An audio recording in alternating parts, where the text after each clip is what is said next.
नमस्कार मित्रांनो, आपण इथूनच व्हिडिओची सुरुवात करूया.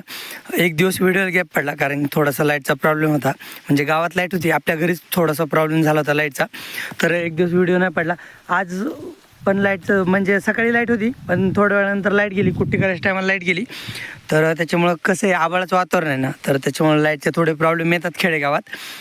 त्याच्यामुळे घरी कुट्टी नव्हती, तर घरच्या गुरांना वैऱ्यांची कुट्टी टाकली सुकी, आणि शुभश्रीला मी इकडे चरायला आणले. तर शुभश्री एकटीच चरायला बांधली. आणि आत्ता वाजलेत 12. सकाळी मी आज रात्री पाऊस आला तर थोडासा बादलला वरच्या शेडमध्ये बांधलं होतं. मग खालच्या शेडमध्ये बांधताना मी बादलला थोडंसं चक्कर मारा म्हटलं, तर लईच लांब चक्कर मारली. इकडं आलो, इकडं 1-2 चक्कर मारल्या, परत भैडूच्या तिकडे गेलो. मग भैडूच्या तिकडे नंतर त्या वेदच्या नक्या करायच्या होत्या.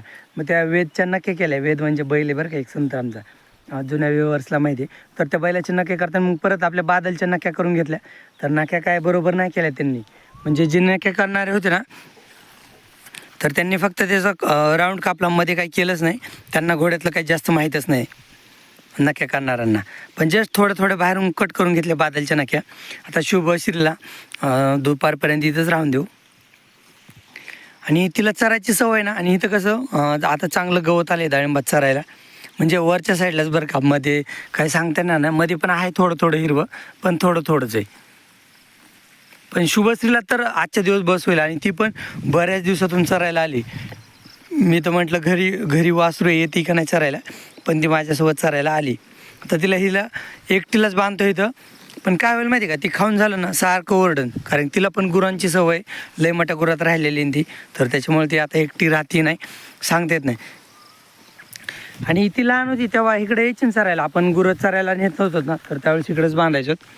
तर तसं तिला सवय आहे. पण आता बरेच दिवस गुरात राहिली, परत तिचं लहान वासरू आहे घरी, जे होईल ते बघता येईल. आता कुट्टी करायची लाईट आली. रात्री थोडा आभाळामुळे प्रॉब्लेम होता, पाऊस आला थोडासा. आता भैया लावतोय तिकडून नेपियर बरलं. आता मी हे कॅरेट काढतो आणि दुसरं वाला कॅरेट इथं लावतो. आता इथं खाली ऊस आहे, त्याच्यावर लाल का नेपियर आहे, त्याच्यावर हिरवा नेपियर आहे. आणि हिला एक कॅरेट मी भरून ठेवले आत्ता खायला, तिला लय भूक लागली. ह्यांना सकाळी वैऱ्यांची सुकी कुट्टी टाकली होती, परत गव्हाण साफ करून थोडी हिरवी कुट्टी टाकली खायला. आता परत एकदा मी दुपारचं जेवण वगैरे करून शुभश्रीची जागा बदलायला आलो होतो. आता जागा बदलायला आलोच तर एकदा आंबे बघू कसे आलेत. तर हे बघा, हा सगळ्यात मोठा आंबा आहे, म्हणजे ह्या झाडाचा बरं का. हे 1 नंबरचं झाड आहे सुरुवातीचं. परत त्याच्यानंतर तिकडं झाड आहेत असे.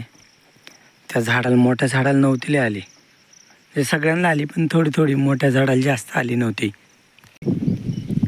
त्या झाडाला पण आंबे लागलेत बरं का, पण ह्या समोरच्या झाडाला लयच आंबे लागलेत. आणि आता आंबे म्हणजे जास्त काही गळत नाहीत सध्या तरी, पुढचं आता भविष्यात माहिती आहे. पण सध्याला पण कसे पाऊस येते, थोडा आभाळ येते, तर त्याच्यामुळे पण गळ कमी आहे सध्याला तरी. आणि साईज बघायचं झालं तर हे बघा, माझा हात आहे आणि 4 बोटांपेक्षा मोठा झाला आंबा. म्हणजे भरपूर मोठा झाला आहे. आणि यावर्षी आंबे मोठे होतील. पाणी पण देणार आहे यार मी आंब्याला. पण हा पावसाने काय होतं, रात्रीची लाईट आहे ना, तर मग थोडा पाऊस आला ना, तर रात्रीच्याला ओलं वाटत नाही, म्हणजे भिज वाटत नाही.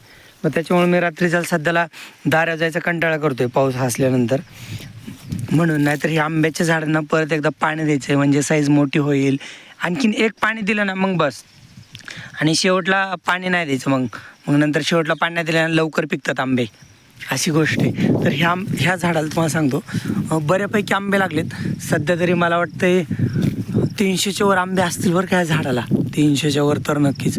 कारण की आपण एक फंडा जरी पकडला ना, जर आता हा फंडा पकडला तर ह्या फंड्याला किती आहेत, 1, परत ओके, हां 1, परत इकडं 2, 3, 4, 5 आणि पाठीमागचा 6.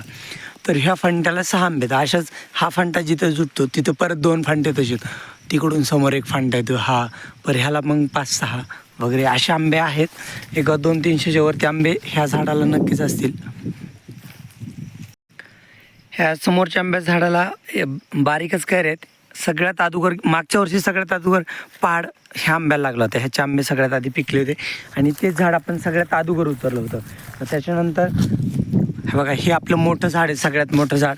पण झाड मोठं, पण ह्याच्या कैऱ्यांची साईज सध्याला तरी लहानच आहे.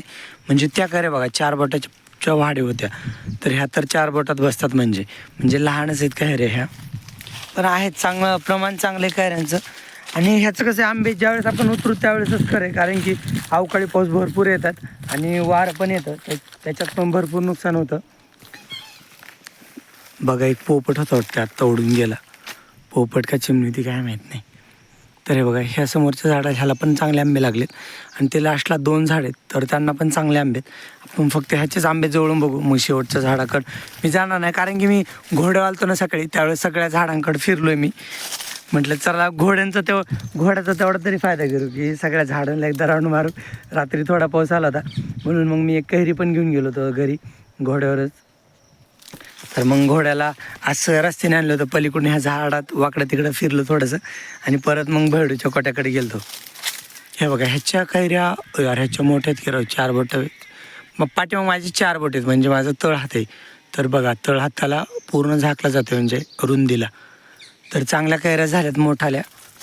ही व्हरायटी केशर व्हरायटी सगळ्या झाडाची, फक्त ते समोरचं झाड सिंधूच आहे, तर त्याला कैऱ्याच नाहीत आल्या. नाही तर बाकीचे झाड आहेत नाही, केशर व्हरायटीचे झाड आहेत. आणि नावाप्रमाणेच पिकल्यानंतर ह्याचे मधून जो रंग आहे ना आंब्याचा, तर तो नावाप्रमाणेच केशर आहे, म्हणजे एकदम डार्क भगवा राहतं हे आंबे. काही आंबे फेंट भगवा राहतात, काही डार्क भगवे असे राहतात. पलीकडे एक आंब्याचं झाड आहे, हे डाळिंबाच्या लाईनचं झाड आहे. अगोदर या डाळिंबात पण होते बरं का झाडं, पण ते फक्त एकच राहिले आता डाळिंबात. तिकडं मध्यभागी एक राहिले आणि कडीचे 3 झाडं राहिलेत. कोण पाणी पिते? राणी. आता हिला पण घरच्या हातात पाणी प्यायची सवय लागली, पण कधी कधीच पिते. पुढच्या वेळेस पिली तर चांगलीच गोष्ट आहे, म्हणजे माझे पाय दुखायचे वाचतील, चक्कर वाचेल. आपण छोट्यावरून ह्याच्यात पाणी सोडतोय. आज पण मी हौदातलं पूर्ण पाणी काढलं होतं, म्हणजे पाणी संपलं होतं, त्याच्यामुळे ताजं पाणी बस का.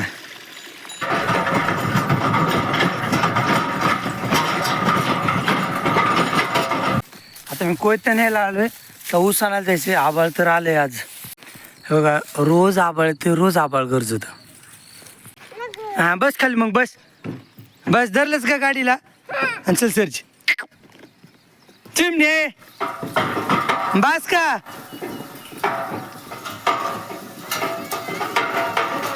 ऐक, हा उतर आता, आणली ना तुला चक्कर. चैतन्य उतर चल, चला. हा आता खुश ना, जा तुला आता व्हिडिओ बी घेतले आपल्या. चल उतर नाही, उतर आबाळ आले बघ, उतर, चल लवकर. आणले ना तुला चक्कर आता. उद्या डबल आणू. हा उद्या मोठी चक्कर आणू, उद्या मोठी चक्कर आणू. उतर, ऐ पडतीन माग. चल इकडे माझ्याकडे. उतर चल. पाऊस आला, चल या अलीकडे ये, चल ना.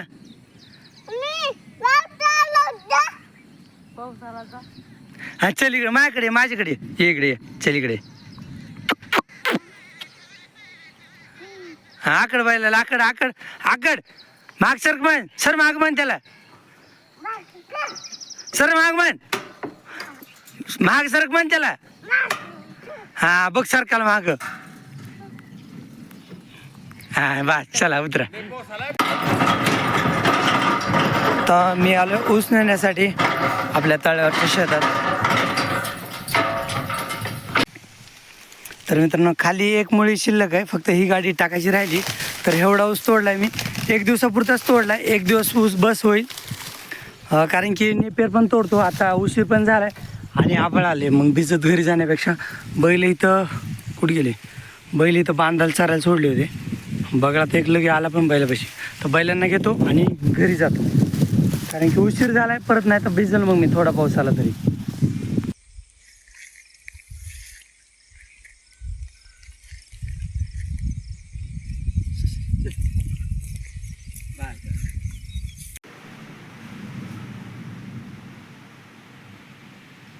गार जर पडली तर आम्हाला डागच पडतो.